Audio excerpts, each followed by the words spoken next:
So over 2,000 jobs are being threatened by the electricity and water crises in Phuthadithjaba in the Free State.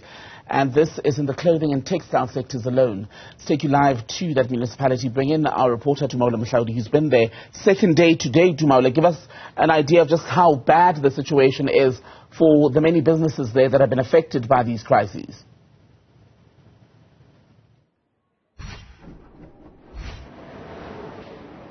Well, Mthekga, you find me in one of the factories here in the business district in Phuthadithjaba, and this factory is a textile factory. And behind me, you would hear that the factory is buzzing, so to speak, with activity as the workers do their sewing and put together the clothing and other textiles here in the factory. Now, we're looking at about 2,000 jobs that could be lost in this sector alone. That's 2,000 jobs lost in Phuthadithjaba. If you look at the average household in Phuthadithjaba, that's about 5 people per household. So if you take those 2,000 jobs, it's about 10,000 people that will be affected directly if this factory alone shuts down. We know that already several other factories here in this particular business district have already shut down. So this is a crisis of epic proportions, enormous proportions here in Phuthadithjaba, something that was alluded to by the Premier of the Free State, when she came and spoke to the business community here just yesterday. But joining me to tell me more about this is, of course, Khathutu Mthekga. That's the Managing Director of SA Cloth, which runs this particular factory. Mthekga, thanks for speaking to us on Newzroom Afrika. Firstly, let's talk about the impact of the load shedding and, of course, the lack of water. The crisis here in Phuthadithjaba, how has that hit your bottom line? The service delivery issue in Khathutu is of something that is giving us a challenge. It is giving us a negative impact on the production at the factory. It is affecting our bottom line, and as a result, we end up having to spend a lot of money in order for us to have electricity at the factory.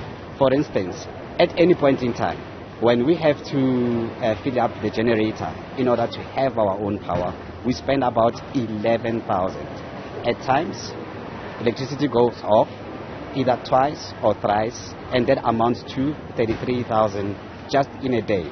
And you can imagine, if this continues for 10 days, it's like 300,000. 300,000 is just down the drain, just like that.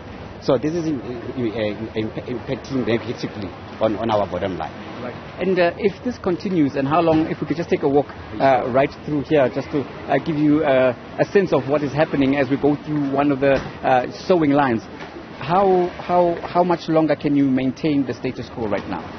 We will definitely not be able to maintain this status quo for much longer, because as we speak, right now the business is under business rescue. Our main objective here is to save jobs. But the service delivery issue is not helping us here, because at times when people are protesting against service delivery issues, they cannot even come to work. That affects productivity, and then we cannot even satisfy our customers in terms of the orders that we need to give them. When we cannot deliver, they will say, you know what, we're going to take the production from you, and then we're then going to give it to somebody else. So that will immensely make sure that we do not have production if we do not get that service delivery issue sorted out. Yeah. What would be your message to government? You spoke to them directly yesterday in the form of the Premier of the Free State and other stakeholders, but what needs to be done, and how urgent is the call for assistance? Since we are going through a business rescue process, we need intervention from different stakeholders in the country, starting with the Department of Employment and Labour. Our Honourable Minister Tracy, we need to hear, we need to come to the factory. We are talking to the likes of ITC, who will probably fund us, because we need financial support and non-financial support, intervention in order to make sure that we save the 1,600 jobs that we have at the factory. Mind you, we used to have about 2,500 jobs. And then mainly because of COVID, but as well, partly because of the service delivery issue, those jobs have been lost from 2.5 to 1.6. And then you hear as well that in this industry, industrial side, we used to have about 45 factories that were running. Right now, we are down to 17 factories, CMT factories, of which 3 of them closed down last week. So we need this intervention from our stakeholders, mainly the Department of Employment and Labour, and all shall follow. How urgent is this intervention needed? This is very urgent. When we put through an application, you'll find that it will take 6 or 8 months for you to get a response or positive feedback. But this is the kind of intervention that we need as in yesterday. Where possible, we would like to engage with government and tell the government that they should make sure that their processes, when we apply for grants or for funding or for non-financial support, their turnaround time should be much quicker. Because if we do not do that, we are definitely going to lose the 1.6 jobs that we have at the factory.